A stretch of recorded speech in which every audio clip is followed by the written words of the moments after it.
Humor. Passengers panic when they realize that the pilots are blind. The pilot and co-pilot finally appear in the rear of the plane and begin walking up to the cockpit through the center aisle. Both appear to be blind. The pilot is using a white cane, bumping into passengers right and left as he stumbles down the aisle, and the co-pilot is using a guide dog. Both have their eyes covered with huge sunglasses. At first, the passengers don't react, thinking that it must be some sort of practical joke.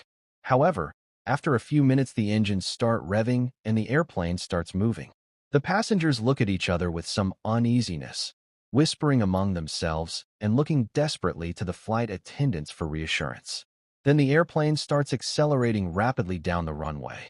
Some begin panicking, some passengers are praying, and as the plane gets closer and closer to the end of the runway, the voices are becoming more and more hysterical. Finally, when the airplane has less than 20 feet of runway left, there is a sudden change in the pitch of the shouts as everyone screams at once, and at the very last moment the airplane lifts off and is airborne. Up in the cockpit, the co-pilot breathes a sigh of relief and turns to the pilot. "You know, one of these days the passengers aren't going to scream, and we're going to get killed."